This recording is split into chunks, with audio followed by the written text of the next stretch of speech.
Well, hello there. This is Barbara. That's who I am. And this is the Act Like Barbara podcast. Today, I wanted to jump into my first series. And so the next six ish, let's see what happens. Podcast episodes are going to be about how to start a business. And this is assuming you kind of know what you want to do already. So if you don't, I will make content about that later, or I guess let me know if you want that. And I'll do my best to tackle that topic. But this is specifically for if you already know that you want to start a business and you have a pretty good idea about what it is that you want to do. So, first things first, and what this video is all going to be about, or podcast, whatever you want to call it, I'll get used to calling this one or the other, is about trying it first. You got to make sure that you actually like doing the thing. You don't want to open your LLC and get a business checking account, and like do all this stuff and like build a website just to eventually find out that actually you kind of don't like doing it. So it's really good and really important to do your due diligence and make sure that this is what you want to do. Now, here's some ideas on how to do that. First of all, if you like to consume media, watching YouTube videos or reading articles or reading books are all great ways to learn more about your chosen industry, whatever that is. Try to find people who are doing something similar to you. If you can meet someone who's doing something similar to what you want to do, take them out to lunch. Like if you can actually get some one-on-one time with them, or if lunch is a lot, maybe even just ask for 30 minutes of their time on a Zoom meeting. That is going to give you enough time to ask them really important questions. And you want to ask them kind of everything about what they do. You want to get to know what their day-to-day is, what their favorite aspects of their job is, what their least favorite aspects are, everything in between. Ask them that wonderful question. If you could go back to, yourself, your younger self, and tell that person some good advice, stuff that you wish that you knew, what would it be? Get all those questions out. Make sure you have something to write down their answers, or you can even ask them if it's okay if you record what it is that you guys are talking about. But help yourself learn as much as you possibly can about the reality of doing the thing it is that you want to do. Another way around doing this, and I would say even probably a good thing to do in conjunction with what I've already said, is to potentially get an entry-level job in the industry of your choice. This works better, of course, if you're younger and you have less experience to go off of to begin with, or if you're just interested in learning every aspect of your industry and you want to start from the ground up and work your way up. Maybe you're more into the idea of having a career than a business, right? But for example, I thought I wanted to be a lawyer. So rather than go through all of the college and pass the law, the bar, and like all the other stuff that has to do with being a lawyer before I could finally figure out if I wanted to do it, I got a job at a law firm as a receptionist. I worked my way up. I was eventually an executive assistant to the owner of the company, but I did a lot of like trial prep, dealt with witnesses, dealt with scheduling depots, interviewed people, interviewed potential clients, interviewed potential employees actually, did every level of running that business by the time I was done. And guess what? I realized I didn't really want to be a lawyer. Like, that's not a thing that I want to do. And I'm really glad I found out in about I guess I was working at various law firms for probably about 3 years or so, 3.5. So I learned a lot in those 3.5 years, and I learned so much that I was able to take with me that helped me in future employment opportunities. But I did not waste time just going to college, getting all the degrees, and studying for the bar when, in fact, I found out I didn't want to do it anyway. So really good idea to, if you have zero experience doing the thing that you think you want to do, find a way to do it. And preferably if you can get paid, awesome, great, do that. The other thing that you would then need to do, once you know, okay, I want to do this, this is good for me, this is it. Find out what it takes to get to that level. So if you want to be a nutritionist, there is specific programs that you would need to complete. You may want to become board certified. That's a whole other layer for, as one example. But if there is some kind of certification, or if you need a particular degree, like I mentioned earlier with being a lawyer, obviously you need a lot there. Find out what that is.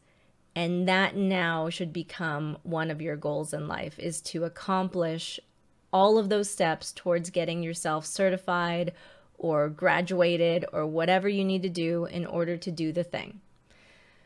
Some industries are easier to break into than others, and maybe this even will inform your decision on what you want to do. Maybe, for example, instead of being a nutritionist that needs to get all of this, schooling done, maybe you just want to be a health coach for now, and you just get used to coaching people on that level where there's less required of you before you try it out. So make those decisions as you go, but figure out where things land for you in all of that. And don't be afraid of exploring and trying something and going, oh, I didn't like that, and then do something else. You want to fail. You want to fail fast. The more often you fail, the more you are narrowing down what you want and the closer you are to your goal of your actual dream job or business. And finally, I would say try it, like literally try it.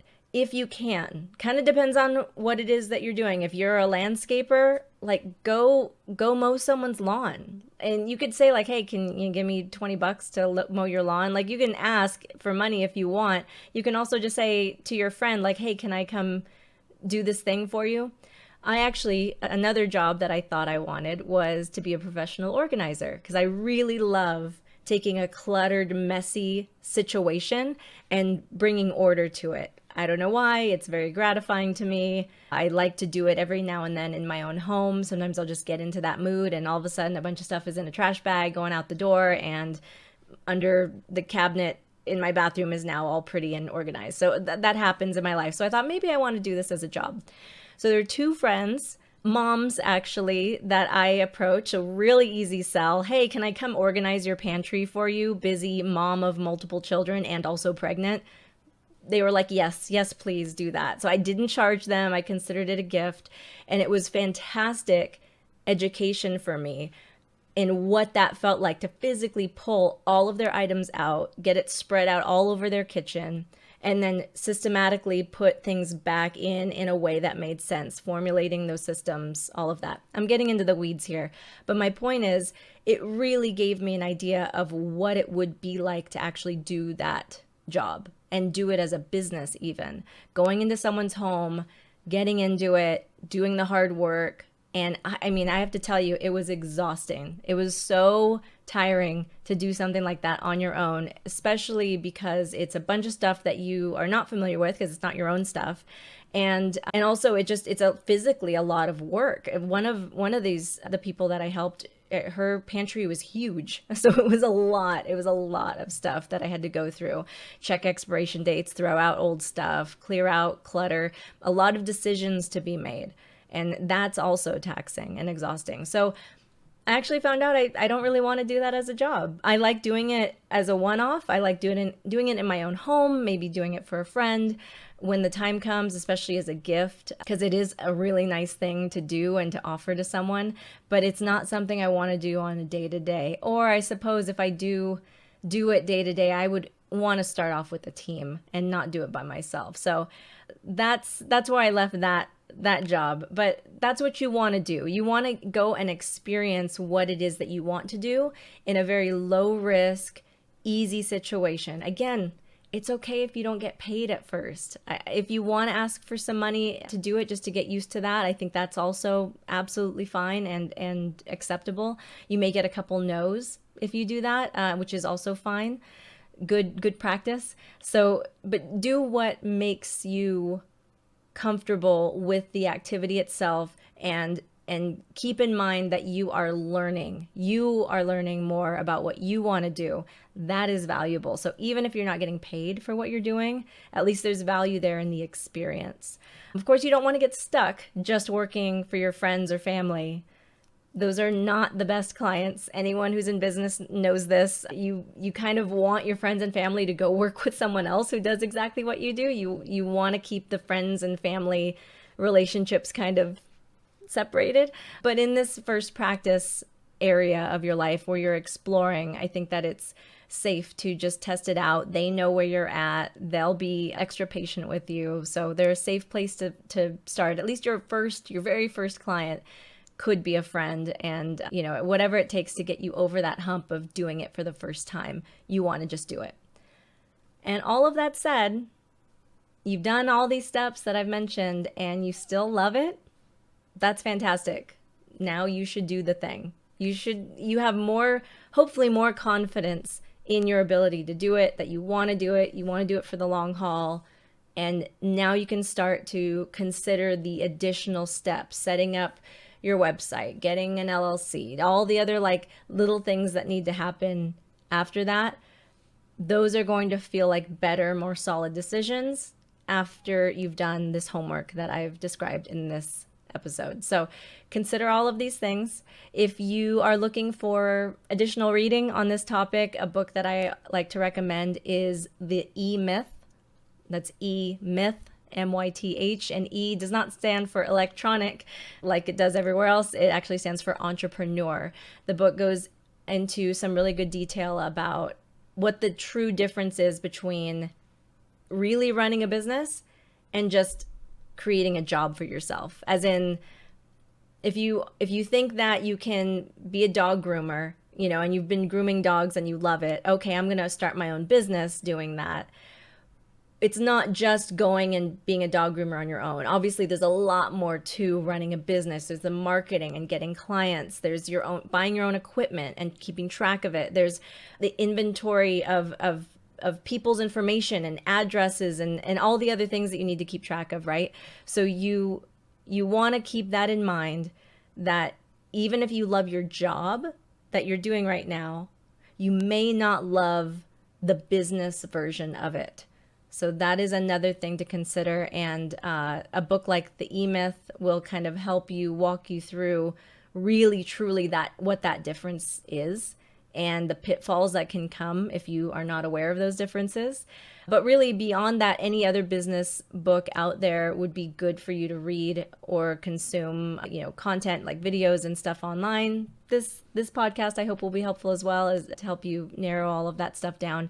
But those are some good resources for you as you consider opening your own business. So thank you so much for listening to this very first official episode. I'm glad to have been done recording it now. That's the best thing, is just get started. That's my mantra for everything. Just fucking do it. And so I have done it. And so I hope that you follow my lead and also just do whatever it is that's been on your to-do list for a while. And I will see you guys in the next episode. For more information and to chat with me, visit me at actlikebarbara.com. See you there.